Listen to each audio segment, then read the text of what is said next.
we had a question on culture, and I think it's a good one.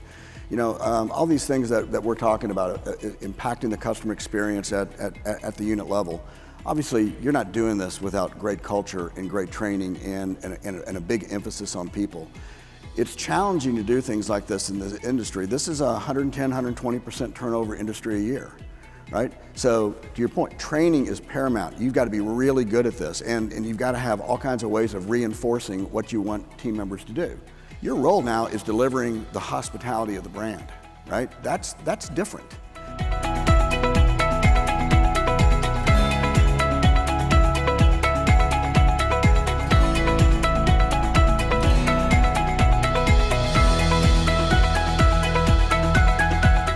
We've got some great panelists here. Jim is, we've got two Jims, so I'm going to be calling them by Jim B and Jim H, both from GoTo Foods and with Dave's Hot Chicken. We've got a great session today. You know, as we were talking with the planning committee and we're thinking about collaboration and fueling innovation and the things that are happening today, we all know about the environment that we're in today, and traffic is one of those big words that we all talk about. And traffic, you know, as we think about how we bring consumers in, not just into the restaurant, but also just interacting with brands and getting our share. So for today's conversation, I'm very thrilled to have two leaders within our space to talk a little bit about what these growing brands and just fantastic brands are doing in this space. I'd love for each of you to introduce yourselves. I'll start with Jim B next to me. Sure, thank you. Jim Bitticks, President and Chief Operating Officer of Dave's Hot Chicken. You may have heard of us. We've been in the news a little bit lately with some crazy wild news that I can neither confirm nor deny. And before that, I was with Blaze Pizza for 8 years. I've been at the Dave's side for about 4.5 years, and before that, eight years at Blaze Pizza, and before that, CKE Restaurants and company operations. Excellent, thank you. And Jim Holthouser? Yes, Jim Holthouser, CEO, GoTo Foods. We recently rebranded. You may know our company, formerly known as Focus Brands. I've been there 5 years, and Focus Brands is a rather large portfolio, about 7,000 locations, 60 countries around the world. You probably know them better as McAlisters and Moe's and Schwartz's, Cinnabon, Annie Ann's, Jamba, and Carvel. So happy to be here today. Awesome. Before we get into some of the traffic conversation, Jim H, GoTo Foods, talk about rebranding. We just rebranded as IFMA, the Food Away from Home Association. Know there's a lot going on, but tell us a little bit about how you got to GoTo Foods. Yeah, usually when you rename a company, you rebrand it, right? You're trying to signal to the market that something's changed, right? And a whole lot had changed in the company, right? Once upon a time, we were basically 7 individual businesses that didn't work a whole lot this way, so we weren't really taking advantage of the scale. And so what we've done is create a platform company where behind the scenes, a lot of the brands share resources, right? We'll invest in great loyalty or digital or IT or whatever, and then that gets spread, the cost and the benefit gets spread across all 7 brands. So we had done this soup to nuts across the entire company, so it was really time for us to go to market and basically tell the world that we were a different company, operating very, very differently. And changing the name actually gave us an opportunity to tell that story.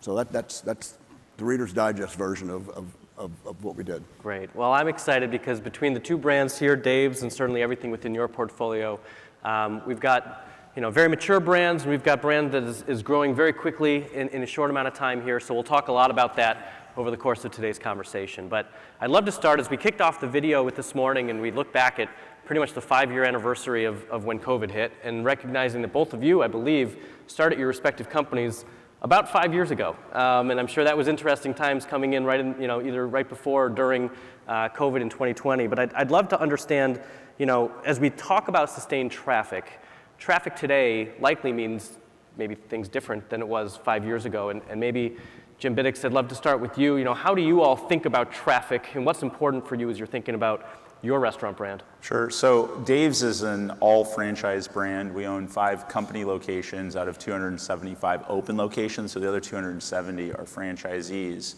And since it's an all-growth brand, literally 4.5 years ago, there were 4 locations. When I started, there were four locations in existence. And 4.5 years later, we're at 275. We'll probably be at 375 by the end of this year. And a lot of the traffic stuff for us is impacted by self-cannibalization. When you open a second restaurant or a third restaurant or a fourth restaurant within a market, you definitely see movement, and we've banned the term, it's a totally different trade area. A lot of people go, oh, it's a totally different trade area. Not when you're a brand new brand, not when nobody knows you, and not when it's the first location in a market. When In-N-Out goes into a market, it's the first location, it's super busy, and then when the second one comes in, it's super busy, but it did pull some from the first location. It just did. It's closer to my house. I don't want to go all the way over there. I was willing to before because it's, it's the only one, but now that you have two, people will go to the one that's closer. And so the traffic thing started to become a bit of a problem about 3 years ago when we were seeing some cannibalization. The overall number in the market, sales number, was much higher than in terms of sales and also transactions. But now that's being split with two locations. So we really started to focus on distance between the locations and then ways to drive more guests in. A lot of social media stuff, and then actually a lot of television stuff to make sure that we were telling the story that we're here, and also trying to fill that funnel with new people that hadn't tried the brand yet. So our version of it was a little bit different, just because we're eating our own guests in our second locations and third locations. Sure, and just a quick follow-up to that. So obviously the locations are important. Are you guys also, if somebody wanted to order Dave's Hot Chicken on a third-party delivery app or something like that, can they? Yeah, that's a great point. Yeah, the third-party stuff, obviously post-COVID was totally different. I mean, pre-COVID it was fledgling, post-COVID it was thriving. And what we learned is also that the number of locations you could pack into a small footprint was less because of third-party, because of the 5-mile delivery radiuses.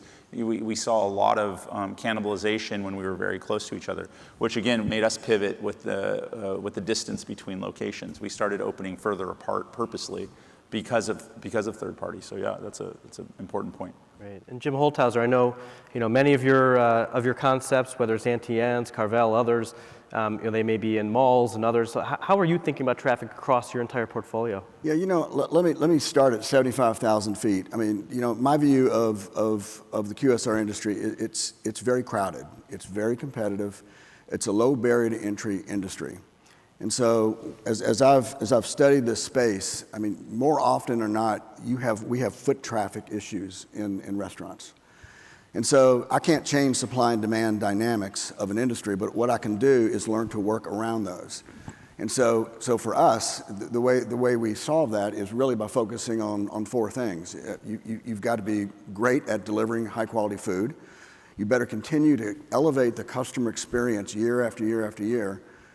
You've got to invest in demand generating capabilities to drive consumers to your restaurant. And then last, because the cost of acquisition is so high in our space, you better figure out how you keep them. So that's where loyalty and some other big investments that we've made. But that whole supply demand dynamic in this industry, that really shapes at least my view of how we run the company. And we really lean into those four particular areas. Sure. So, as we look across the industry, this whole concept of value, especially looking at the consumer, all the uncertainty that's happening in our economy right now, this whole concept of value is out there, and there's conversations around, do we discount, do we not discount, how do we bring consumers in? Jim Bitticks, I'm curious to know or understand how you all are thinking about the value proposition and getting people into the stores.